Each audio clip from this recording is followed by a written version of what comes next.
just a bizarre feeling that on August 31st, we have the trade deadline. And of course, I'm we got 2 weeks until football. Like, I'm not even in that mode right now. We got playoff basketball, playoff hockey, but let's talk about that trade deadline, which was one of the most active trade deadlines that we've ever had, which I don't know about you, Dan. I'm pretty shocked that it was as active as it was, seeing that we've only got less than 30 games left for these trades to even make an impact on the 2020 season. You know, a part of me, I understand what you're saying, but the other part is like there's so many teams that are still in the hunt. With the expanded playoffs, a lot of teams are like, we have a shot at this. We can get hot at the right time. Maybe we're missing one piece. Maybe we're missing two pieces. Maybe we need a little bit of bullpen help. That'll put us over the edge. You look up and down, and I think the Pirates are pretty much in the cellar there. I think they are the only team that you basically would look at and go, well, they may not have a shot. But you look up and down every division, and everybody's got a shot to get into the playoffs. Yeah, that's the thing. I kind of came from two sides where I thought, one, as you mentioned, everybody's in it. Even a team like the Washington Nationals, which right now, defending world champions, but Strasburg is hurt for the rest of the year. They're like 12-19 or something like that, entering today as we record this, and that would be any other year, you're out of it, but even they're in it. So everybody is still kind of in this thing. So it made for a strange deadline. But the other part of me thought, with COVID and all the irregularities that come with that and all the nervousness that comes with that of moving to a new city, to moving to a new town, is already a lot to ask of a baseball player. But then to do that when you've got the pandemic still happening, there's a lot of things that I thought were going to be stopping this from being as big of a trade deadline as it usually is. But don't tell that to the San Diego Padres, who, my goodness, what a deadline for the Padres. Something like, I don't even know the number off the top of my head, but there was a 7-player deal with, I believe, the Cleveland Indians, a 9-player deal with the Seattle Mariners. I may have that mixed up, but nonetheless, a lot of players moving from team to team. And the Padres did this without having to give up many top prospects. The only major prospect, top 100 prospect they gave up was Taylor Trammell, a guy they didn't even draft, a guy they got, I believe, last year at the trade deadline. And in return, they're able to get Mike Clevenger, who is going to be part of that rotation at least for the next 2 years. Austin Nola, who's been a nice story for the Seattle Mariners, a catcher who now 30 years old, looks like he's made it, looks like a guy who could contribute to that team for a long time running. Trevor Rosenthal, a nice comeback story as he had a nice bounce back with the Kansas City Royals. Mitch Moreland, who has been a contributor, a great platoon bat for the Red Sox. All of these guys are heading to San Diego. It's a remarkable deadline that we're not talking about New York, Chicago. We're not talking about LA. We're talking about the San Diego Padres as a team that said, let's take advantage of this moment. Let's go for it. And you know what? If I'm a Padres fan, I'm thrilled right now because these are trades that are not just going to help them right now. A lot of these trades are things that are going to help them in the long term.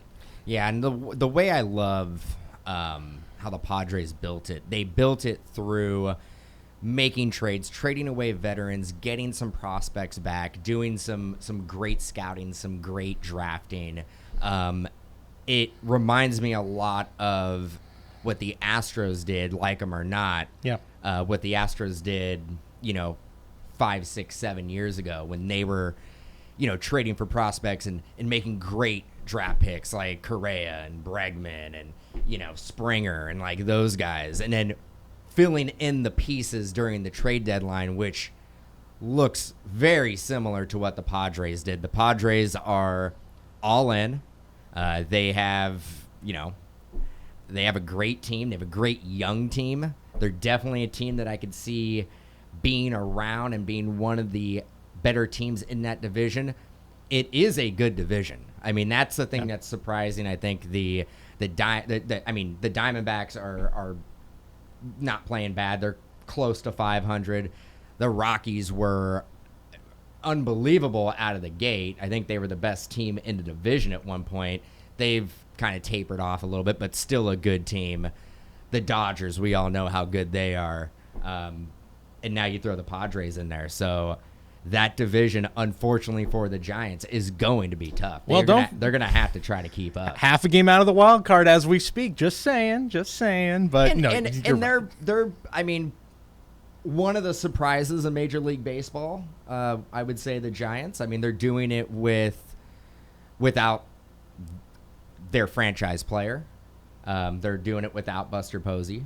They're doing it with letting Bumgarner leave. Bumgarner's had some issues in Arizona, and I think he's hurt now, but there's no doubt that Bumgarner was a cornerstone in the front part of that rotation for years and would have been the opening day starter this year as well. Yeah, absolutely. And I just am blown away by the Padres, what they've done. Love those uniforms, first of all. I think it's all about the uniforms. They changed the uniforms back to the brown and the yellow look, and look what's happened. It's like the baseball gods were trying to tell them something. I mean, you should have been sticking with that look the entire time. None of this, like, blue and white. Like, who cares? It's everybody has got blue and white. But I think this team is here to stay for a while. I would also warn, Mike Clevenger, that was pretty much a done deal what happened in Cleveland. If you don't remember, Clevenger and Zach Plesac went out on the town after a game, broke protocol, broke their own sort of team-enforced bubble, and that really ended the relationship for Clevenger and his teammates. I think he has clearly learned. I've heard some interviews where he was talking about that he regrets it all and wishes that he maybe said the right things, because even after that, he's kind of was being a little defensive. But I would just say that I love San Diego. The Gaslamp Quarter is a cool spot, so absolutely keep an eye out for Clevenger after the game. Just a quick walk to from Petco Park. Just keep an eye out for him. He's a young man and wants to go out on the town. San Diego weather is always good. So anyway, I think he'll make the right decisions this time out. I've been to both cities. I've spent time in Cleveland. I've spent time in San Diego. I personally would pick San Diego over Cleveland. Yeah, I think even people from Cleveland might even pick San Diego over Cleveland. Not hating on Cleveland. Yeah, no offense, Cleveland. San Diego is one of my favorite spots to go visit. Yeah. So, and like you were saying, that Gaslamp District is very cool, and it's awesome because you truly can just walk down there after going to a game at. Is it still called Petco? Still called Petco. Because I know they've kept it the same. Yeah, they kept it the same. But if I'm not mistaken, a couple years ago they changed the configurations of that ballpark. Yes, they did. Yeah, and made it a little bit more hitter friendly because there was only one ballpark that was harder for hitters to hit home runs than AT&T Park. It was Petco. Yeah. Oh yeah. Absolutely. That's the strange thing about the NL West is you've got places that are just impossible to hit, like now Oracle Park, Petco Park, Dodger Stadium can be a tough place to hit, and then you've got launching pads with Arizona and especially Coors Field. Let's talk about a couple of other headlines for the trade deadline, and I think one of the big headlines to me is the teams that didn't really do much, specifically the Texas Rangers, who were front and center in a lot of trade talks. There was a trade involving Mike Minor, a guy who was an all-star for them last year. He goes to the Oakland A's. But the two other big names for this deadline, other than Clevenger, were Lance Lynn, who's having a great season right now for the Rangers, and I think even more surprisingly, Joey Gallo's name was being thrown around. And Gallo, I think, has at least 2 to 3 years more of team control. Lance has 1 more year of team control, and nobody was biting. Are you a little surprised if you're the Texas Rangers, which I don't see the Rangers being super competitive in that division for at least a while. The Astros still got a few more years. The A's, I think, still got a few more years. I think the Mariners are going to be on the come up sooner than we expect. Are you a little surprised that the Rangers didn't take advantage of this trade deadline, or is this just a case of, you just maybe wait till the offseason? I'm definitely surprised. I think the issue with Gallo is probably going to be the asking price in return. if I'm not mistaken, he's a DH for the Rangers. Yeah, plays left field as well. Plays outfield, yeah. but primarily a DH. And,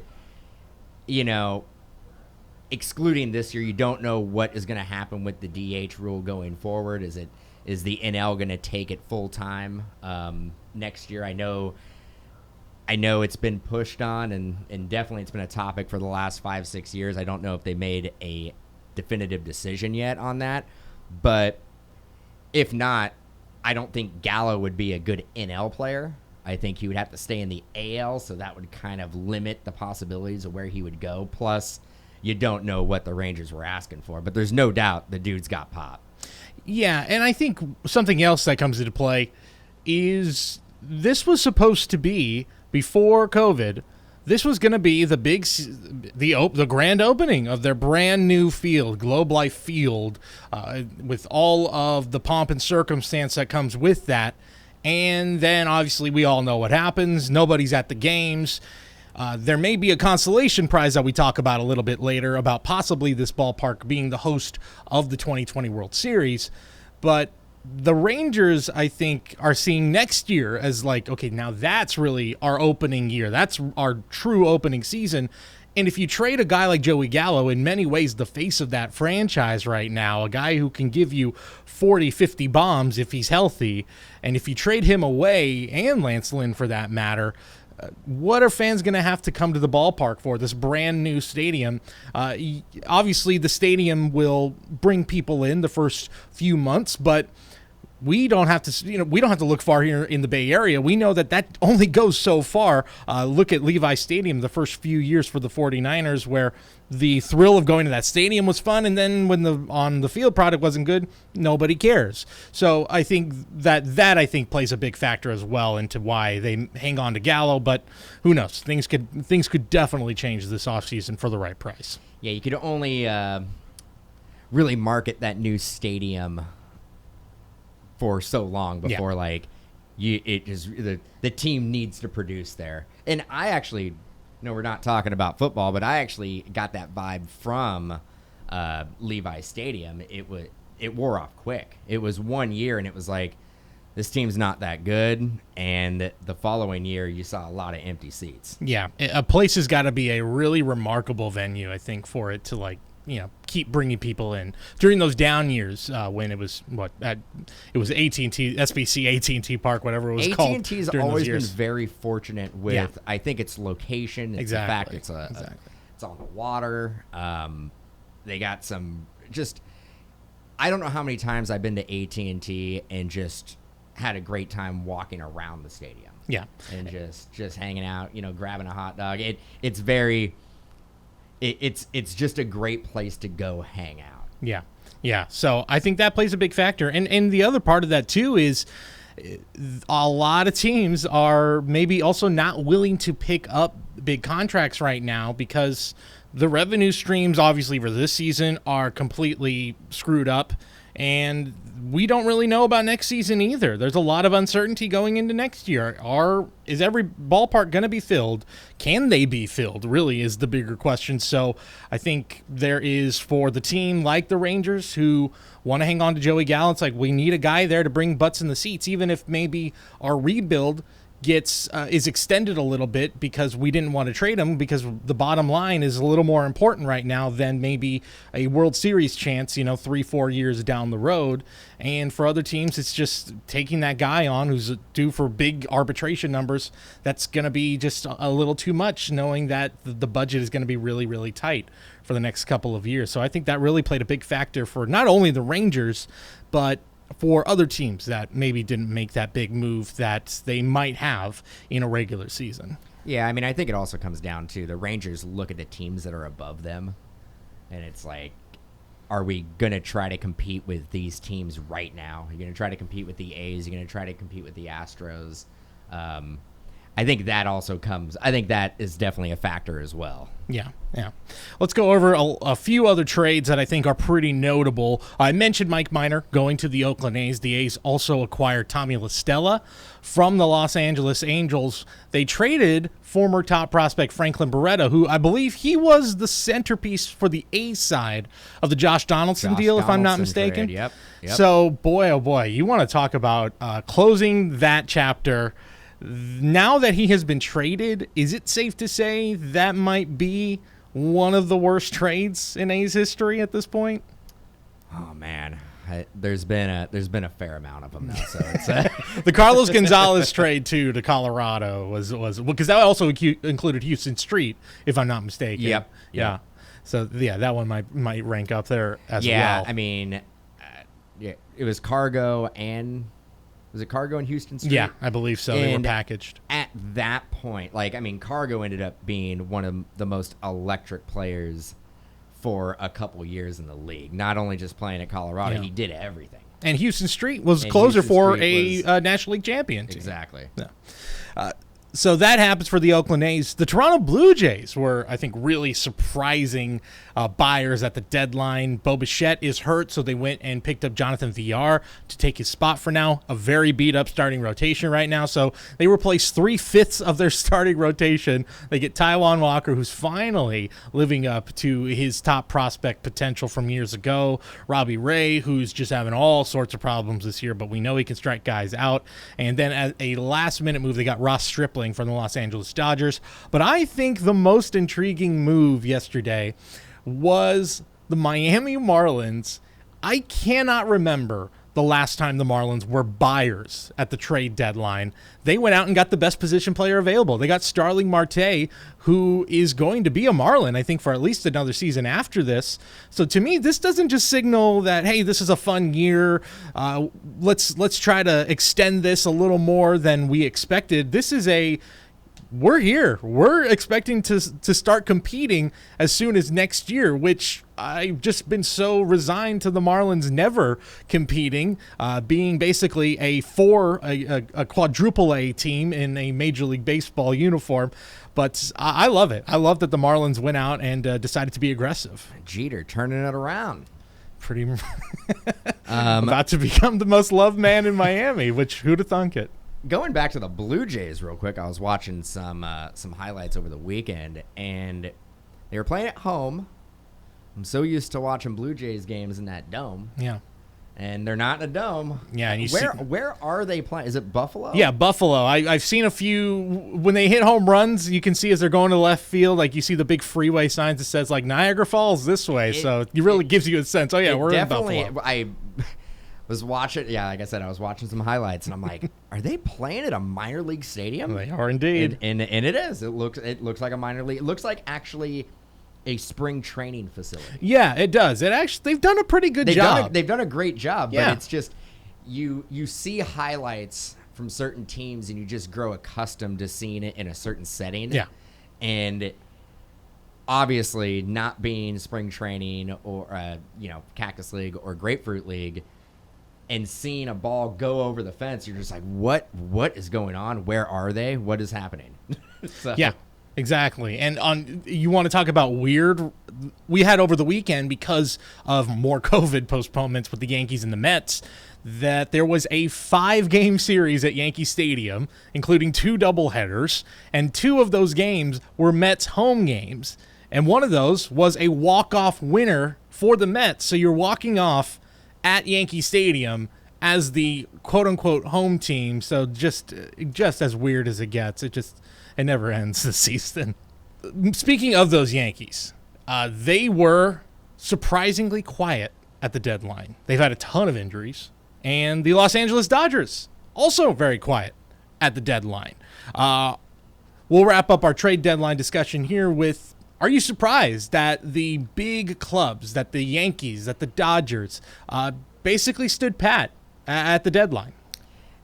You know, the Yankees, yes, because they seem in the last couple of years they've had some major injury issues with Stanton. I think Judge is banged up again. I expected them to go out and maybe make a play for the guy we were talking about before, like Joey Gallo. Yeah. Throw some more, throw somebody in the middle of the lineup who's got some pop for when, Aaron Judge or Stanton go down. That I expected them. The Dodgers, watching them play the Giants and seeing how stacked that lineup is anyway. If it's not broke, don't fix it. Yeah, exactly. They're good. I think they definitely didn't need anything else in their lineup. If that team can stay healthy, without a doubt, they're going to be a tough team to knock off in the playoffs. Yeah, I think with the Dodgers, they are so good, so stacked, so deep, and really they made their deadline move with the call-up of top prospect Gavin Lux. So to me, that is them making that big deadline move, that they bring him up and see what he can do over the next month, and if he lives up to that potential, he is as good as acquiring a huge bat at the deadline. I'm a little more surprised the Yankees didn't do anything. They really had a tough run of it over the last couple of weeks. 7 straight losses before a 3-game winning streak over the weekend. But I think they view it as once we get Judge, Stanton, all these guys back and healthy, that is as good as getting somebody like Joey Gallo. But you put that in my mind now. Joey Gallo in the same lineup as Aaron Judge and Giancarlo Stanton would just be disgusting. It'd be very Yankees of them. Oh, it totally would. It would be peak Yankees. But I think the Yankees, they didn't make a move, but I think they did call up one of their top pitching prospects. Yes, they did. Debbie Garcia. Yeah. So watch out for him. That guy, from what I've heard, has electric stuff. Absolutely has. I mean, triple-digit fastball. So, a lot of these teams may have not made moves, but they kind of dipped into their prospect and their farm system and pulled up some guys who are it's just as good as making a trade. You saw it a couple weeks ago with the Giants bringing up Joey Bart. You saw it last week with the Orioles bringing up Ryan Mountcastle. Yankees bringing up Debbie Garcia. So some of these teams not making trades, but they are bringing up some of their top prospects. Yeah, I think that's, it's September. This is usually the time that we would be talking about September call-ups. These young guys who probably Joey Bart this year in a regular season would have been called up right now to see what he can do in 1 month of play, and some of those other guys you mentioned as well. So I think that is going to play a really big part and probably a big reason why teams like the Yankees and the Dodgers, who on top of everything else, they have all this money to work with, also have developed really good farm systems over the past few years, why they probably stood pat.